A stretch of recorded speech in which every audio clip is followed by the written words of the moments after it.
വിനീതിന്റെ ആദ്യത്തെ ഒരു below average movie ആയിട്ടാണ് എനിക്ക് തോന്നിയത്. സിനിമയുടെ മെയിൻ നെഗറ്റീവ് ആയിട്ട് എനിക്ക് തോന്നിയത് ഇതിലെ കാസ്റ്റിംഗ് തന്നെയാണ്. അതായത് ഇതിലിപ്പോ ലീഡ് റോൾ ആയിട്ട് വരുന്നത് നമ്മുടെ നോബിൾ എന്ന് പറഞ്ഞ ആക്ടറാണ്.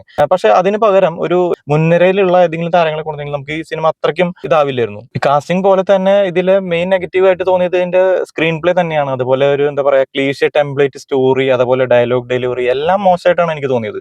സിനിമയിൽ കുറച്ച് പോസിറ്റീവ് ആയിട്ട് എനിക്ക് തോന്നിയത് അതിന്റെ വിഷ്വൽസ്, അതുപോലെ സിനിമാറ്റോഗ്രഫി, അല്ലെങ്കിൽ അതിന്റെ ഫ്രെയിംസ്, അതുപോലെ കുറച്ച് ചേസിങ് സീൻസുകളൊക്കെ ഉണ്ട്.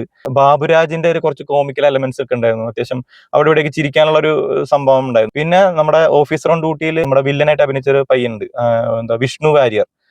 പുള്ളിക്കാരൻ അടിപൊളിയായിട്ട് ചെയ്തിട്ടുണ്ട്. വിനീത് ശ്രീനിവാസനോട് എന്റെ ഒരു അപേക്ഷ, ഈ ആക്ഷനും ത്രില്ലറും പരിപാടിയൊക്കെ വിട്ടിട്ട് നമുക്ക് നമ്മുടെ തട്ടത്തിൽ മറയത്തോ അല്ലെങ്കിൽ എന്താ ഹൃദയോ അങ്ങനെയുള്ള അവന്റെ ക്ലീശ പരിപാടിയാണെങ്കിൽ പോലും അത്യാവശ്യം നന്നായിട്ട് അത് മേക്ക് ചെയ്ത് അത്യാവശ്യം നമുക്ക് പ്രേക്ഷകരെ കണ്ടിരിക്കാൻ എന്നുള്ള രീതിയിൽ ഒക്കെ സംഭവം ചെയ്തിട്ടുള്ള ആളാണ് നിങ്ങൾ.